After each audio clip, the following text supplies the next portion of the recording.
My name is Evelyn Hayes, and I am 34 years old now, a playwright living in a small, cluttered house in London that smells perpetually of old paper and brewing tea. From my window, I can see the rooftops of the city that eventually, reluctantly, made me its own. But what most people don't know, what the biographies and the theater programs always get wrong, is that the play that first made my name, the one that broke every convention and shattered every polite rule of the stage, was written in secret, born from a fury my family tried to extinguish.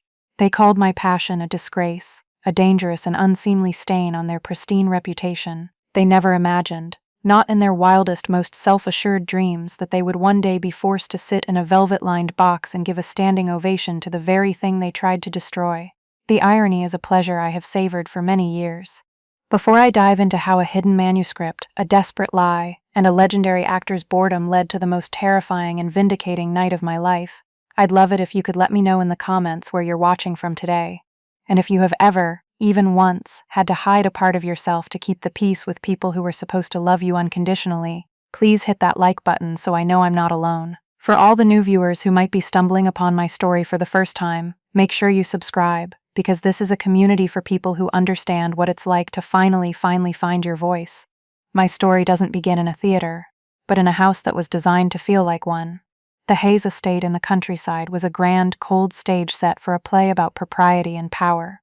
It was a place of polished silence where sunlight seemed to hesitate before daring to touch the mahogany floors. Every object had its place. Every chair was positioned at a precise angle. Every conversation was scripted with unspoken rules. My father, a man who saw the world as an extension of his ledger book, valued order, reputation, and obedience above all else. Emotions were liabilities. Passion was a currency for the poor and the unstable. My mother, a beautiful woman who had long ago traded her own desires for the security of his name, was the chief enforcer of his sterile world. Her life was a meticulous performance of social graces, her main concern the flawless reflection of our family in the eyes of others. And then there was William, my older brother, the heir to the silence and the silver. He was the golden son, the embodiment of everything my father valued. He was destined for a sensible career in finance, a sensible marriage to a woman from a sensible family, and a sensible life devoid of any messy, unpredictable feeling. He moved through our home with an unshakable confidence, a casual ownership that I never felt. To him I was a decorative afterthought, a little sister with her head in the clouds, scribbling away in notebooks with an intensity he found both amusing and pathetic. I remember one dinner, a typical evening performance at our long, imposing dining table. I was 19. I had just finished reading a rather incendiary political pamphlet, and its ideas were buzzing in my mind like trapped bees. I made the mistake of letting one escape. I was reading an essay by Mr. Shaw today. I began, my voice feeling too loud in the quiet room. He suggests that poverty is not a personal failing but a societal crime. My father didn't even look up from his plate. He carefully sliced a piece of roast beef. Mr. Shaw is a provocateur, Evelyn. He makes his living by shocking the delicate sensibilities of women and the uneducated. It is not a subject for dinner-table conversation. My mother offered a tight, corrective smile. Your father is right, dear. It's unseemly. Far better to discuss Mrs. Pendleton's garden party next week. I hear she's having the roses brought in from Kent. William chuckled, a low, condescending sound. Still reading that socialist nonsense, Evie? I suppose it keeps you occupied. Better than trying to balance a checkbook, I imagine. He winked at my father, who allowed a flicker of a smile to touch his lips. It was a perfect, self-contained scene, a miniature version of my entire existence in that house, a thought dismissed, a passion deemed inappropriate, a mind patronized.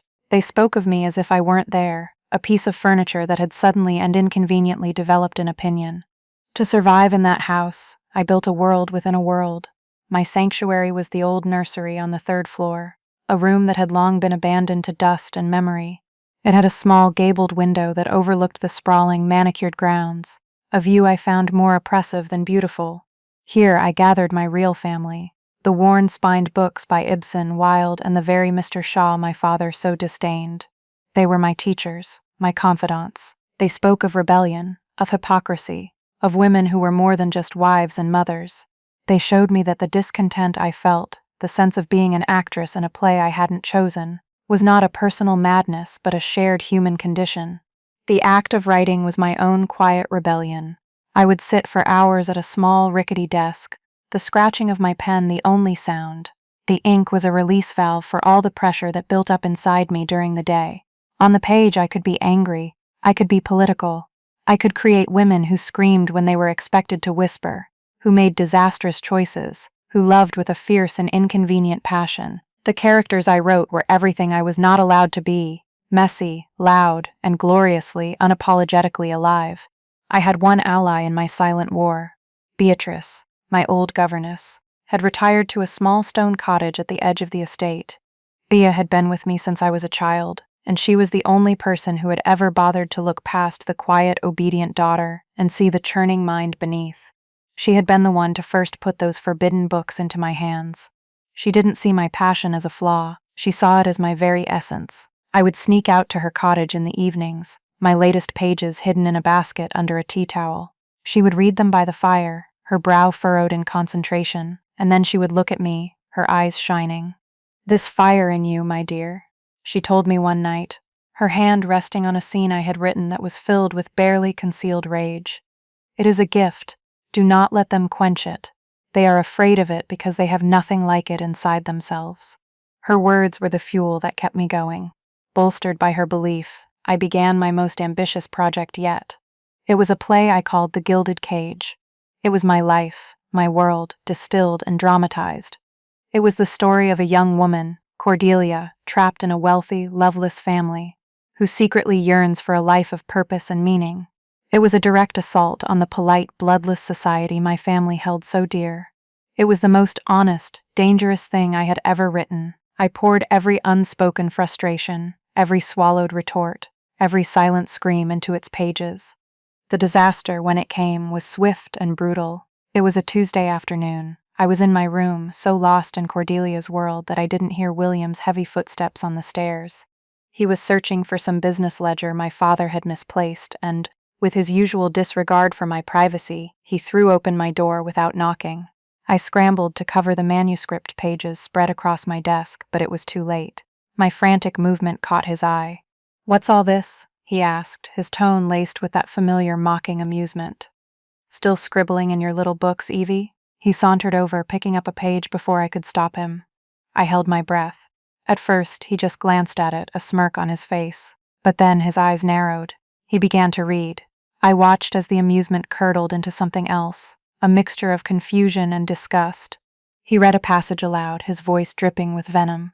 It was a scene where Cordelia confronts her brother, accusing him of being a hollow man, a puppet of their father's ambitions. "What is this filth?" he finally spat, dropping the page as if it were contaminated. "Passion? Politics? A woman railing against her station? This is unseemly. It's deranged." My heart hammered against my ribs. "It's a story, William. It's not real." "Not real?" He snatched up another page. "This character, this father, he speaks of reputation, of duty. It's grotesque. It's a caricature of our family. You're mocking us. You're mocking father." He gathered a sheaf of pages, his face a mask of righteous fury. "He needs to see this. He needs to see the poison you've been brewing up here." He stormed out, the pages clutched in his hand like evidence of a crime. I was frozen for a moment, the blood draining from my face. Then I ran after him, pleading, but he ignored me. He went straight to my father's study, the nerve center of the house, and threw the pages down on the vast leather-topped desk. The confrontation that followed was the single most painful hour of my life. I was made to stand before them, my father, my mother, and William, like a prisoner in the dock.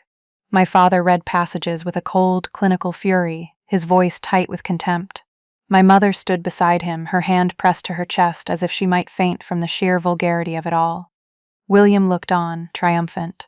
"This is not writing," my father said, his voice dangerously low. He finally looked at me, his eyes like chips of ice. "This is a tantrum. It is an indictment of everything we have given you, of your breeding. It is the ungrateful, hysterical ramblings of a girl who has never known a day of hardship." "Evelyn, think of the scandal," my mother pleaded, her voice trembling. "These ideas, this anger, it's unnatural in a woman. No respectable man will have you. You are making yourself a pariah. What have we done to deserve this humiliation?" I tried to defend myself, to explain that it was art, that the characters were not them, not exactly. But my words were useless. They fell into the thick, disapproving silence of the room and died. Finally, my father delivered his verdict. He stood up, towering over me. "You will cease this hobby. Immediately. You will gather every page of this poison, and you will burn it in the hearth. And you will dedicate yourself to your duties as a daughter of this house. That means embroidery, social calls, and finding a suitable husband. Is that understood?" He paused, letting the weight of his command settle. "If you do not, if we hear one more word of this, if we find so much as a single scribbled line, you will find yourself with no family, no home, and no name. We will disown you. We will cast you out, and you will be utterly alone." The threat hung in the air, absolute and terrifying. I looked at their faces, 3 stone masks of judgment, and I knew they meant it. I nodded, unable to speak past the lump in my throat. I was dismissed. That night, I didn't sleep. I sat in my room, the manuscript piled on my desk like the evidence of my own failed soul. They wanted to erase a part of me, the most real part. They wanted to burn my voice. I felt a despair so profound it was like a physical weight crushing my chest. I considered giving in, burning the pages, and letting the quiet, obedient Evelyn they wanted finally swallow me whole. It would be easier. It would be safer. Just before dawn, I crept out of the house and ran to Bia's cottage. I collapsed at her small kitchen table and told her everything, the tears I had held back all night finally coming in a hot, silent flood. She listened patiently, refilling my teacup, her presence a small, warm anchor in my storm of misery. When I was finished, she took my hands in her own warm, wrinkled ones. "They want to cage you, Evelyn," she said softly. "They've built you a beautiful gilded cage and they are furious that you've noticed the bars. But they cannot cage your mind. They cannot burn what is in here." She tapped my forehead gently. "This work is your truth. You cannot let them destroy it. That would be a bigger betrayal than any they can imagine." Her words cut through my despair. She was right. Burning the play would be a kind of suicide. I couldn't do it. But I couldn't publish it as myself, either. The threat of being disowned was very real. I had no money, no skills they would consider marketable, nowhere to go. I was trapped. And then, as the first light of dawn filtered through Bia's window, an idea began to form, a desperate, wild, and terrifying idea. If they would not listen to the voice of Evelyn Hayes, a mere woman, then perhaps they would listen to the voice of a man. I would not burn my work. I would give it a new name, a new identity. I would create a man on paper, a man who could say all the things I was forbidden to, a man who would be taken seriously. That morning, in the warmth of Bia's kitchen, Ambrose Stephen Templeton was born. He was an act of defiance, an act of desperation, and my only hope. The weeks that followed were a masterclass in deception. I played the role of the reformed daughter with an unsettling perfection. I spoke of flower arrangements and upcoming socials. I allowed my mother to parade potential suitors before me, bland young men with predictable futures whose conversation was so dull it felt like a physical anesthetic. I packed away my books, hiding them in a loose floorboard under my bed. My family was pleased. They saw a daughter who had finally come to her senses, who had accepted the comfortable, gilded cage they offered.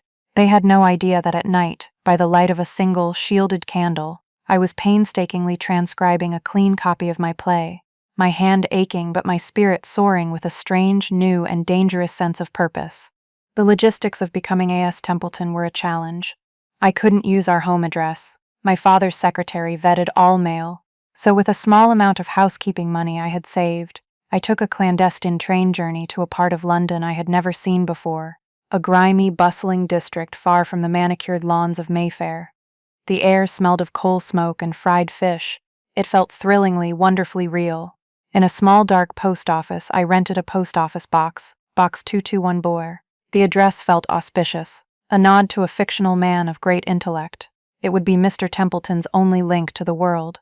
With Bia's help, she was the one who bravely posted the heavy manuscript parcels for me. I sent the gilded cage to 3 of London's most prestigious theaters. The Criterion was the longest shot. It was home to the legendary Adrian Finch, but it was also known for being fiercely traditional. I included a brief, formal cover letter typed on a machine Bia had borrowed from a cousin. It was signed with a crisp, masculine signature I had practiced for hours, A.S. Templeton. Then came the waiting. The silence was a physical entity, a constant companion. At home, the charade continued. My compliance had lulled my family into a state of smug satisfaction. One evening, there was a grand dinner to celebrate William's promotion at his bank. The house was filled with important people speaking in low, important voices. Throughout the meal, my father and his guests pontificated about the state of the economy, the moral decay of the lower classes, and the deplorable state of modern art. "The theater is a sewer these days," one portly gentleman declared, dabbing his lips with a napkin. "All this so-called realism. Give me a good, solid drawing-room comedy, where a man knows his place and a woman knows hers." My father nodded in agreement. "Precisely. Art should be an affirmation of our values, not an assault on them." I sat there, stirring my soup, a storm of anxiety and hope raging inside me. My manuscript, my assault on their values, was at that very moment sitting in a pile at a theater, waiting to be judged. The irony was so thick I could have choked on it. Miles away, in a cluttered office at the Criterion Theater, Adrian Finch was dying of boredom. At 60, Adrian was a living monument to the theater, but the monument was crumbling. His genius was undimmed, but his passion had been eroded by decades of safe, predictable, and soul-crushingly dull plays. He drank too much brandy, and his cynicism was as legendary as his talent. George, the theater's young and perpetually optimistic manager, entered his office, holding a stack of scripts. "Anything here, Adrian?" Adrian waved a dismissive hand, not looking up from the glass in his hand. "The usual. Another drawing-room comedy where the greatest crisis is a misplaced teacup. A historical drama with more costumes than plot. A farce that is tragically unfunny. We are drowning in mediocrity, George. The British stage has become a safe, warm bath, and I am growing wrinkled." George sighed. He was used to Adrian's moods. He gestured to the large pile of unsolicited manuscripts in the corner, the so-called slush pile. "Something might turn up." "Ah, the pile of lost hopes," Adrian mused. "The last refuge of the deluded." "No, George. Genius does not arrive unannounced in a brown paper wrapper. It is discovered, nurtured, and usually poached by a rival theater before you can sign the contract."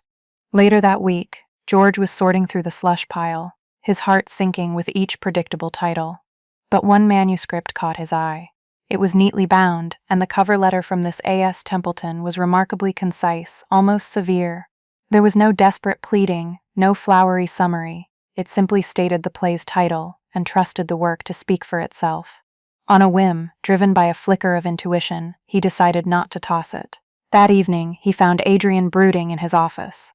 "For your evening's amusement," George said, placing the manuscript on his desk. "Perhaps your mysterious Mr. Templeton has written something with a bit of blood in its veins." Adrian grunted, picking it up. The Gilded Cage. How terribly melodramatic. He took it home to his cavernous, dusty apartment, a place filled with ghosts of past triumphs, fading posters, tarnished awards, signed photographs. He tossed the script onto a table, intending to use it as a coaster for his brandy glass. The night wore on. The silence of the apartment grew loud. The brandy wasn't working. Finally, with a sigh of profound ennui, he picked up the manuscript. He might as well see what fresh hell this Mr. Templeton had concocted. He read the first page, then the second. He sat up a little straighter in his armchair. He forgot about his drink. The cynicism that was perpetually etched onto his face began to soften, replaced by a deep, furrowed concentration. The world outside his window, the ticking clock on the mantelpiece, the ache in his bones, it all faded away. There was only the world of the play. The words were not just words, they were weapons. The dialogue didn't meander, it crackled and sparked. The characters weren't polite caricatures. They were raw, flawed, desperate people, bleeding with emotions he recognized but had not seen on a stage in 20 years. The play's critique of the upper classes wasn't a gentle satire. It was a savage, surgical evisceration. It was brilliant. It was dangerous. It was alive. He read through the night, his old actor's mind instinctively staging the scenes, hearing the voices, feeling the rhythm of the language. This wasn't just a good play, it was a masterpiece. It was the kind of work he thought was extinct, the kind of theater he had fallen in love with as a young man. A forgotten feeling, a hot, electric excitement coursed through him. Who is this Templeton, he thought, his heart pounding. Where in God's name has he been hiding? This is theater. This is the truth. The next morning, Adrian Finch burst into the Criterion like a hurricane. He was a man transformed, His eyes were clear, his steps were purposeful. He looked 10 years younger. He cornered George, waving the manuscript in his hand. "We are doing this play," he announced, his voice booming with a passion George hadn't heard in a decade. "We are doing The Gilded Cage. I will direct it. I will star in it as the father. I don't care what it costs. I don't care if we have to cancel the rest of the season. This is it." George was dumbfounded. He had never seen Adrian so animated. "Adrian, are you certain? It's from the slush pile. We don't know anything about the author." "I know everything I need to know," Adrian roared. "I know he can write. Now send a letter to this post office box. Tell Mr. Templeton we want to buy his play. Tell him we want to make him famous." A week later, I unlocked box 221B with a trembling hand. Inside was a thick cream envelope with the Criterion's crest embossed on the back. My heart felt like it was going to beat its way out of my chest. I waited until I was back in the privacy of B's cottage to open it. I read the letter, then read it again, the words blurring through a haze of disbelief. They wanted it. Adrian Finch, the legend himself, wanted my play. He called it a work of profound and necessary genius. A wild, incredulous joy erupted in me. So powerful I felt lightheaded. B and I danced around her tiny kitchen like schoolgirls.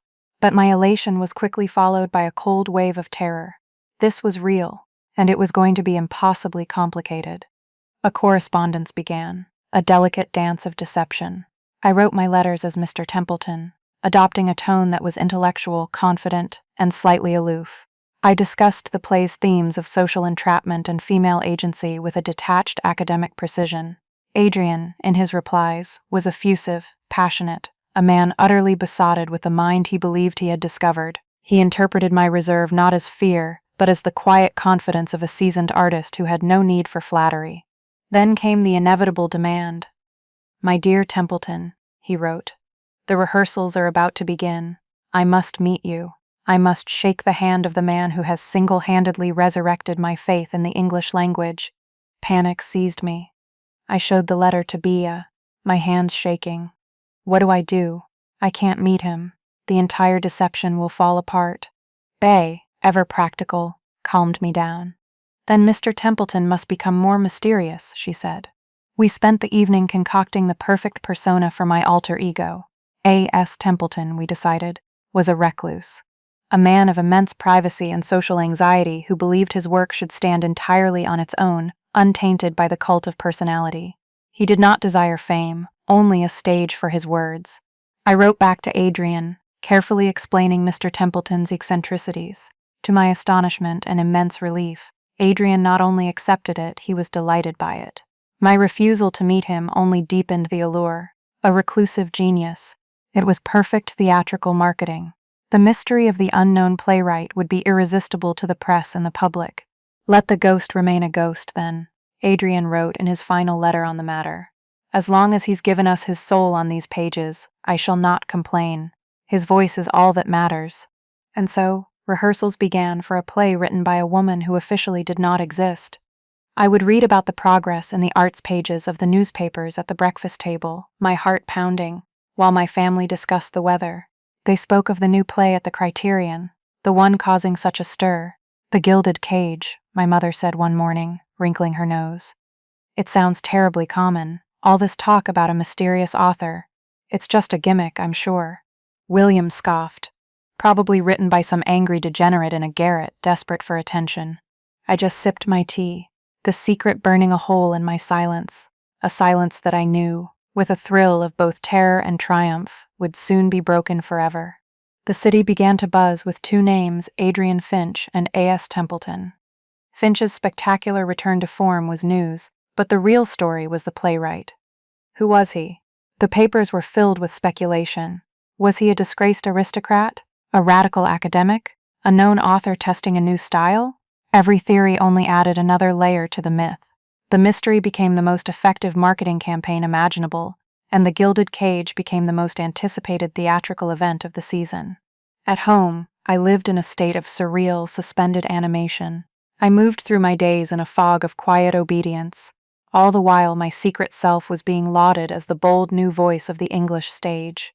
I would read the glowing previews, articles praising Templeton's unflinching honesty and savage wit, while sitting at a silent breakfast table with the very people whose world that wit was designed to dismantle. The duality of my existence was dizzying. I was simultaneously invisible and infamous.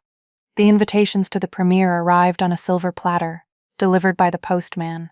The Hayes family was, of course, on the A-list. It was the premier social event of the autumn. To refuse would be a statement, a social blunder my mother would never countenance. My father sighed with resignation. "I suppose we must be seen," he said, as if consenting to a necessary medical procedure, "though I expect it will be 2 hours of fashionable nonsense." My attendance was not optional. I was to be part of the family tableau, the quiet, well-dressed daughter. The idea of sitting in a theater with them, watching my own soul laid bare on the stage, was both horrifying and strangely, thrillingly appealing. It was a trap, but it was a trap of my own making. The evening of the premiere, the air in our house was thick with the scent of my mother's perfume and my father's impatience. I dressed in a simple dark green gown, a color I hoped would allow me to fade into the velvet upholstery of the theater box. In the carriage, the conversation was a perfect miniature performance of their oblivious self-absorption. My father complained about a dip in the stock market. My mother critiqued the gown of a woman in a passing carriage. William pontificated about a new club he intended to join. I sat in silence, my hands clenched in my lap, my heart a frantic drum against my ribs. They were preparing for a social engagement. I was preparing to face a firing squad of my own making. The Criterion Theatre was ablaze with light. Carriages lined the street, disgorging London's high society onto the pavement. The foyer was a crush of jewels, silk, and self-importance. We were led to our private box, overlooking the stage. The view was perfect, horribly perfect. The theater was electric with anticipation, a low hum of excited chatter filling the vast gilded space. I scanned the crowd, my eyes searching for Adrian. I spotted him for a moment in the wings, pacing back and forth, his face etched with a nervous energy that made him look more alive than any photograph I had ever seen. He was a man possessed by a purpose I had given him. The house lights dimmed. A hush fell over the audience. My family settled into their seats, my father checking his pocket watch with a sigh. My own breath caught in my throat. The heavy velvet curtain began to rise. The set was revealed, and a small collective gasp went through the audience. It was a drawing room, exquisitely appointed, elegant, and suffocatingly perfect. It was a mirror. To me, it was my own prison, recreated in paint and wood. To my family, it was simply a familiar setting. My mother nodded with approval. "At least the set designer has taste," she whispered. Then the play began. The actors, led by Adrian as the formidable patriarch, began to speak my words. Words I had written in secret, by candlelight, in a dusty, forgotten room. Hearing them spoken aloud with such force and conviction was a shock. They were more powerful than I had ever imagined. During the first act, I watched my family. At first they were merely attentive, but as the scenes unfolded, I saw a subtle shift, a slight stiffening in my father's posture, a nervous flutter of my mother's fan. The plot, centered on the quiet desperation of the daughter, Cordelia, began to cut closer and closer to the bone. The polite, coded cruelty of the family on stage was an echo of 1,000 dinners I had endured. "This is rather pointed," my mother murmured to my father during a brief scene change, her voice tight. He didn't reply, his eyes fixed on the stage, his jaw set like granite. William, who had been lounging in his chair with an air of bored detachment, was now sitting upright, a frown creasing his brow. The second act was where the true assault began. The actress playing Cordelia, a brilliant young woman named Clara, had a monologue that I had written in a single white-hot blaze of fury. It was a blistering indictment of her gilded cage, of a life where her only value lay in her beauty and her obedience. She spoke of her soul slowly starving to death in a house full of exquisite things. Clara delivered the lines with a raw, trembling passion that silenced the entire theater. The words filled the space. My words, my secret, screaming heart. "You have given me everything but a reason to live," she cried out to her stage father. "You have dressed me in silk and fed me on silver, but you have never once asked me what I hunger for." I dared to look at my father. His face was pale, his knuckles white where he gripped the armrest. He was staring at the stage, but I knew he was seeing me, hearing me, perhaps for the very first time. William was shifting in his seat, unable to get comfortable. He recognized the sentiment. He had heard a version of these words before, in my room, and had called them filth.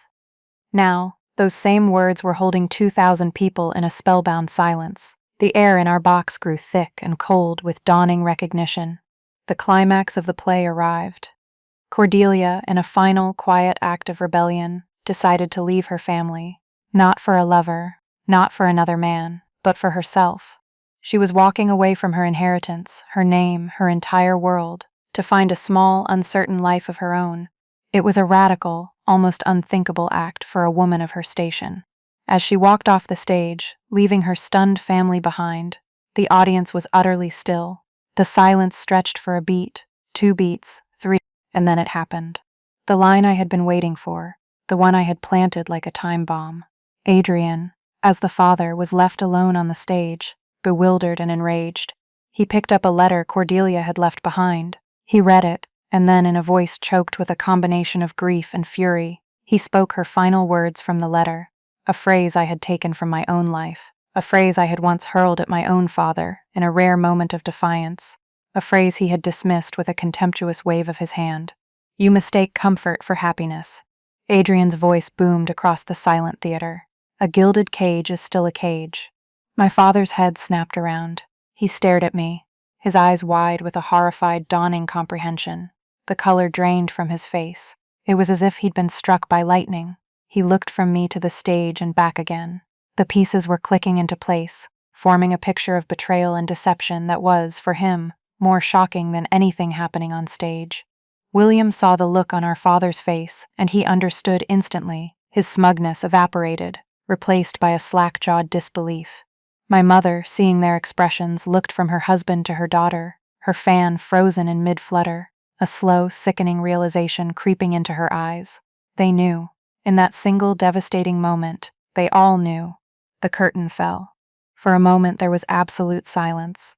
Then the theater erupted. It wasn't just applause, it was a roar. A wave of sound, a standing ovation that went on and on. A release of all the tension the play had so masterfully built. People were shouting "Bravo" and "Author, author." Adrian Finch walked to the front of the stage, his face streaked with sweat and real tears. He held up a hand for quiet, a radiant smile on his face. "The author, Mr. A.S. Templeton," he said, his voice ringing with emotion, "is a man who values his privacy above all else. But I can tell you this, he is a genius. He has given voice to the silent desperation that fills 1,000 drawing rooms in this very city." The roar of approval was deafening.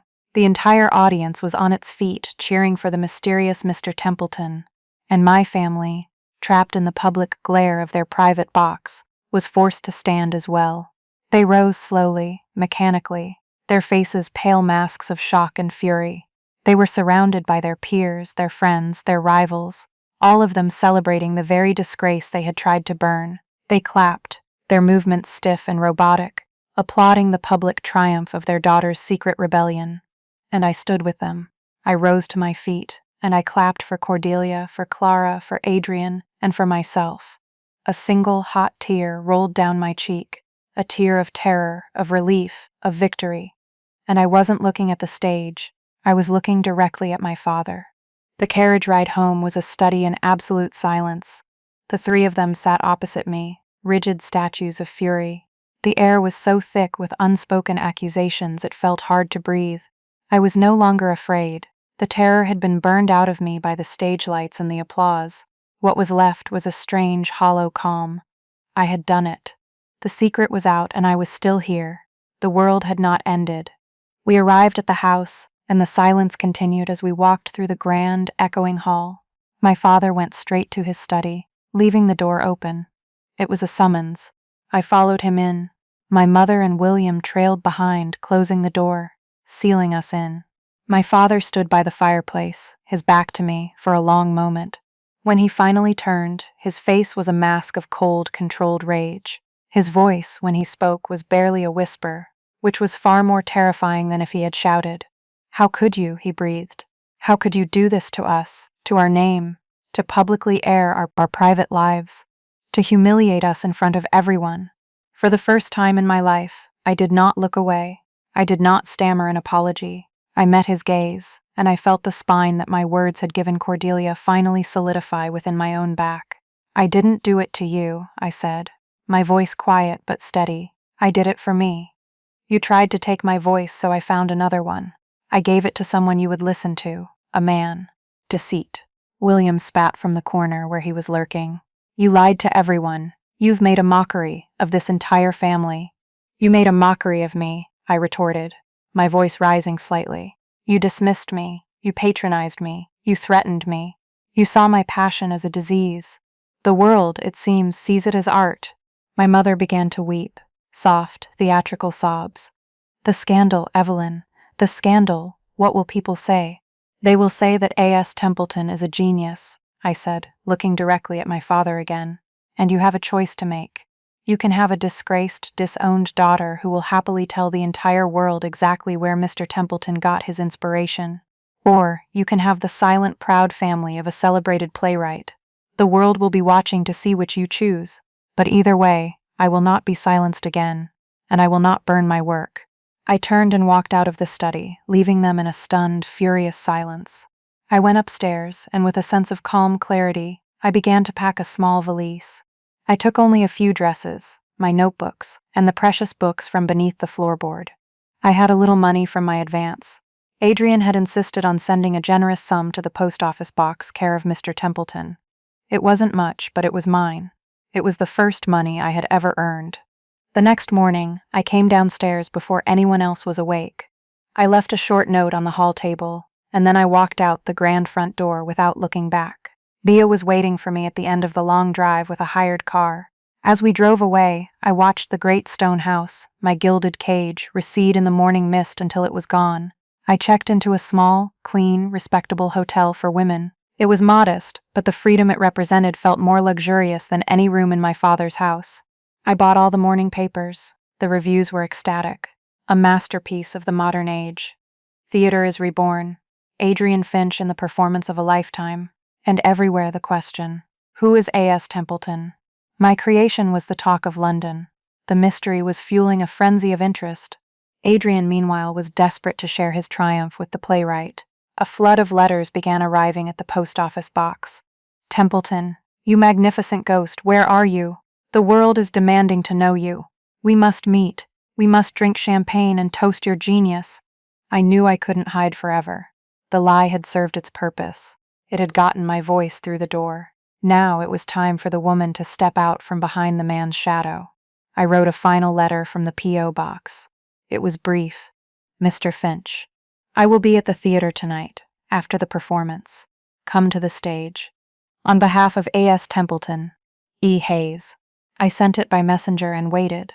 That evening, I walked to the Criterion. The show had just ended, and the audience was spilling out onto the street, their faces animated, still buzzing with the energy of the play, my play. I slipped in through a side door and made my way through the labyrinthine backstage corridors until I found myself standing in the wings. The stage was empty, lit by a single, stark ghost light. It was quiet, holy. I walked to the center of the stage, the very spot where Clara had delivered my monologue, and I waited. A few minutes later, I heard footsteps. Adrian Finch emerged from the shadows. He looked tired but exhilarated. He saw me standing there, a lone woman on his stage, and he frowned in confusion. "Can I help you, miss? The theater is closed." I took a deep breath. My heart was hammering, but my voice was steady. "I am here on behalf of Mr. Templeton," I said. "He sent me to tell you the truth." Adrian's expression shifted from confusion to intrigue. "The truth? Has he sent you to confess? Is he the Archbishop of Canterbury in disguise?" He smiled, ready for another twist in the tale. I looked him in the eye. "He sent me to tell you that the anguish you feel for Cordelia's father in the final scene should not be pity," I said, reciting a line from one of our letters, a very specific directorial note I had given him about his character's motivation. It should be the rage of a man who has realized, too late, that he broke the most valuable thing he ever owned. Adrian froze. His smile faded. He stared at me, his sharp actor's eyes searching my face. I could see the gears turning in his brilliant mind, the shared knowledge of the letters, the feminine sensitivity of the writing he had lauded, the play's profound understanding of a woman's inner life. Disbelief warred with confusion, and then, slowly, A dawning, wonderful comprehension spread across his face. He let out a short, sharp bark of a laugh. It wasn't a laugh of mockery, but of pure, unadulterated delight. "My God," he breathed, taking a step closer. "It's you. It was you all along." He looked me up and down, then shook his head, a huge grin breaking out. Of course, a man could never have written that play with such truth. I am a fool." He bowed, a deep, theatrical bow. "Adrian Finch, at your service, Miss Hayes. Or should I say Mr. Templeton? You are, without a doubt, the most brilliant playwright in England." That night, a partnership was forged. Adrian became my fiercest champion, my mentor, and my friend. A week later, he arranged a press conference at the theater. I was terrified, but he stood by my side. He introduced me to the throng of reporters, and the story of A.S. Templeton became even more sensational. A woman from high society, forced to write under a male pseudonym to be heard. The story was a scandal, a triumph, and a condemnation of the system all at once. I became an icon overnight, a symbol of defiance. My life transformed. I wrote another play, and then another, all of them staged at the Criterion, all of them successful. With the royalties, I bought a small house in Bloomsbury, a place filled with books, light, and the freedom to be myself. Bea came to live with me, her presence a constant, comforting reminder of the one person who had always believed. Months passed. My fame was cemented. Then a letter arrived, on my mother's heavy, cream-colored stationery. It was followed by a formal request for a meeting from my father. They wanted to see me. Adrian warned me to be cautious. Success has a way of making people sentimental, especially when they can bask in its reflected glory, he said dryly. I agreed to meet them, not in my home but on neutral ground, a private room at a quiet hotel. They arrived looking older, smaller than I remembered. The arrogance was gone, replaced by an awkward, uncertain politeness. "Evelyn," my father began, clearing his throat. We were hasty. We didn't understand your... We are very proud of your success," my mother added, offering a tentative, hopeful smile. "All of our friends are talking about you." It was exactly as Adrian had predicted. Their change of heart was not born of remorse but of social expediency. They didn't regret trying to crush my spirit. They regretted that they had backed the wrong horse. The old Evelyn would have wept with relief, desperate for this reconciliation. But I was no longer that woman. I smiled, a polite but distant smile. "Thank you. I appreciate you saying that." I let a moment of silence pass. "I have accepted that you will never understand my work. You did not approve of the writer, only of her success. I can live with that. But if you wish to have any kind of relationship with me, it will be on my terms now. That means you will respect what I do, who I am, and the life I have built for myself. A life that has nothing to do with you." The power dynamic, which had defined my entire existence, had irrevocably shifted. They stared at me, the daughter they had tried to control, now a stranger who held all the cards. They were the ones seeking my approval. They agreed to my terms, of course. What other choice did they have? And so, here I am, all these years later, in my own study, a room filled not with silence and judgment, but with the chaotic, happy mess of a life well lived. They said a woman's voice should be quiet. They said a lady's passion should be contained. For so many years, I believed them. I thought their house was my prison, but I was wrong. The greatest prison wasn't my father's estate. It was the belief I carried inside me that their approval was the ultimate measure of my worth. Finding my own voice was one thing, but realizing it was the only one that truly mattered, that was true freedom. Sometimes the people who try to silence you are the very ones who make your voice echo the loudest.